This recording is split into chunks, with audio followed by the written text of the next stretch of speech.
আমরা পূর্ণ সপ্তাহের মধ্যে আছি। আর এই পূর্ণ সপ্তাহের পাঠগুলো আমাদেরকে যিশুর যাতনা ভোগের আরো গভীরে চালিত করে। এবং পূর্ণ সপ্তাহের একটা অর্থ হলো যেন আমরা সেই যাতনা ভোগের স্মরণানুষ্ঠানের জন্য নিজেদেরকে যোগ্য করে তুলতে পারি, যেন আমাদের পাপের ক্ষমা আমরা লাভ করতে পারি, যেটা আমরা আজকের মর্নিং প্রেয়ারের শেষ প্রার্থনা এবং যে কালেক্ট উদ্বোধন প্রার্থনা করলাম, একই প্রার্থনায় সেটা স্বীকার করলাম, আমাদের ইচ্ছা ব্যক্ত করলাম। প্রিয়জনেরা, আজকে যদি মঙ্গল সমাচারের দিকে তাকাই, আমরা দেখি যিশুর ৩ ধরনের শিষ্যত্ব। শিষ্যদের দলে ৩ ধরনের শিষ্য রয়েছেন। প্রথমেই যার কথা আসে সেটা হলো সেই যোহনের শিষ্যত্ব। আমরা দেখি যে যিশু যোহনকে বিশেষ স্নেহের চোখে দেখতেন এবং যোহনও যিশুর খুবই কাছের মানুষ ছিলেন। এবং মঙ্গল সমাচারের বর্ণনা থেকে বোঝা যায় যে কতটা কাছের ছিলেন যোহন। যিশুর বুকের কাছে মাথা নিয়ে তিনি প্রভু যিশুকে জিজ্ঞেস করেছেন, প্রভু কে সে? আমরা দেখি যিশুর যে লাস্ট সাপার, তার যে চিত্র, অনেক জায়গায় চিত্রতে সেটা দেখানো হয়েছে যে যোহনের মাথাটা যেন যিশুর বুকের সাথে লেগে আছে। A sign of intimacy. তাহলে যিশু যোহনকে বিশেষ স্নেহের চোখে দেখতেন, আর যোহনও সেজন্য পরিচিত হয়েছে এই নামে, বিলাভেড ডিসাইপল।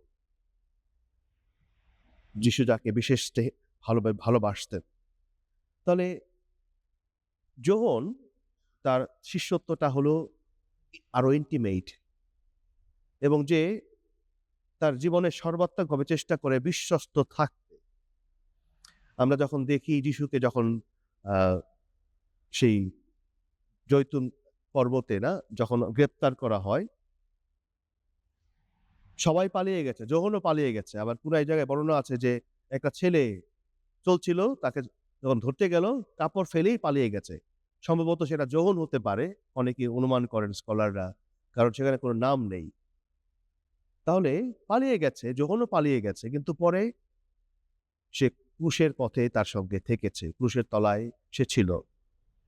তাহলে যে চেষ্টা করে জীবনের বিশ্বস্ত থাকতে এবং যে যিশুর খুব ঘনিষ্ঠ, তাহলে এই একটা শিষ্যত্ব। আমরা আরো দেখি ঠিক তার অপোজিট, বিপরীত, জুদাসের শিষ্যত্ব। জুদাস কিন্তু 12 জনের দলের মধ্যে একজন ছিলেন। হি ওয়াজ সিলেক্টেড বাই জিসাস। যিশু তাকে বেছে নিয়েছেন গভীর প্রার্থনার পরে। আমরা জানি যে 12 জন প্রিয় শিষ্যকে যখন বেছে নেওয়া হয়, যিশু সারা রাত অনেক প্রার্থনা করেছেন, তারপরে তিনি সকালে তাদেরকে বেছে নিয়েছেন। তাহলে তার মধ্যে জুদা ইস্কারিয়তও ছিল।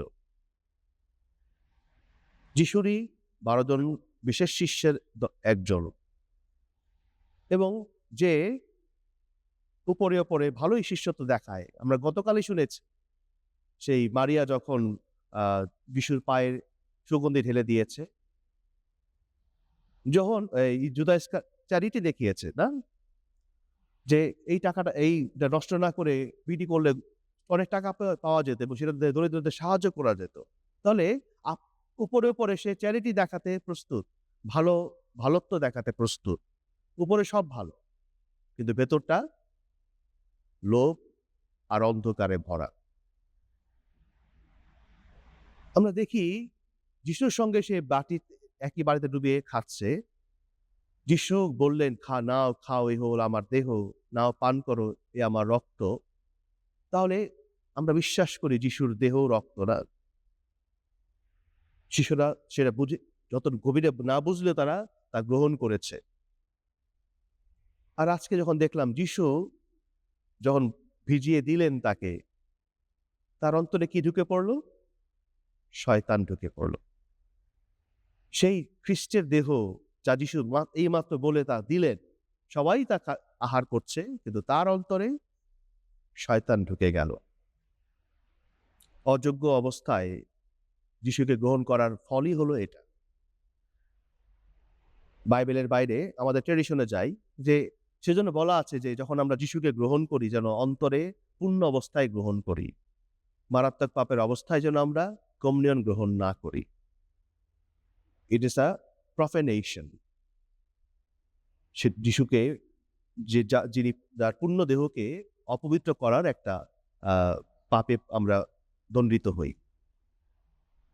তাহলে জুদাস সে অবিশ্বস্ত, কারণ তার অন্তরটা হলো লোভে ভরা এবং যিশুর প্রতি হয়তো তার বিতৃষ্ণা থেকেই এটা হয়েছে।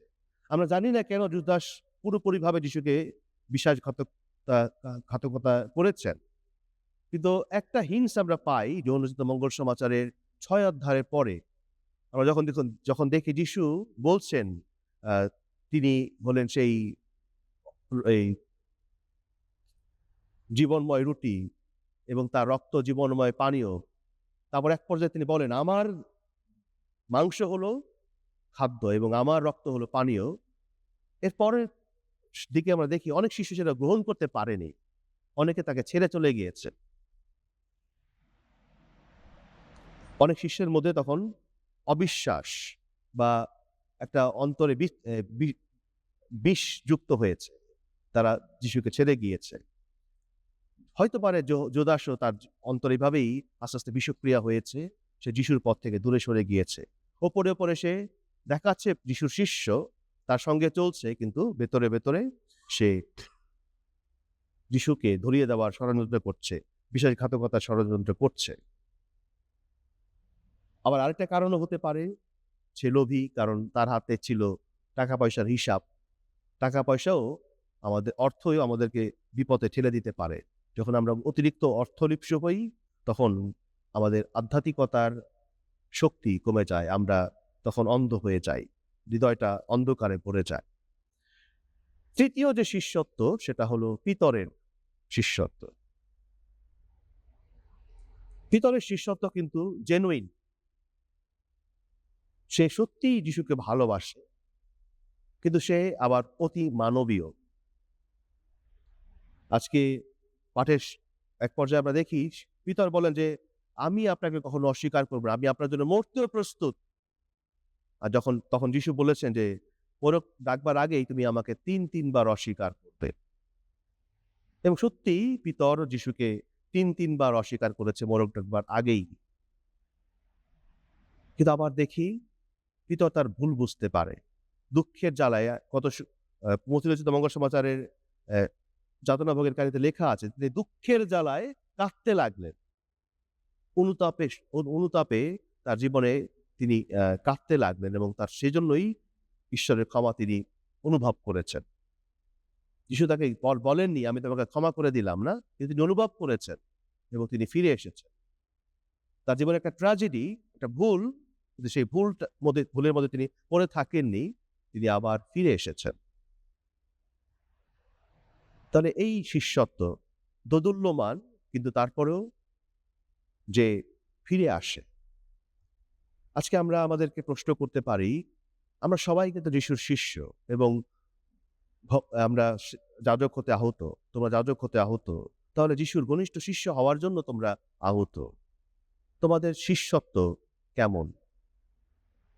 এটা কি ঘনিষ্ঠ, দিনে দিনে আরো ঘনিষ্ঠতর রূপ ধারণ করছে, নাকি এটা অন্ধকারে ডুবে যাচ্ছে, নাকি এটা এখনো পিতরের মতো দোদুল্যমান?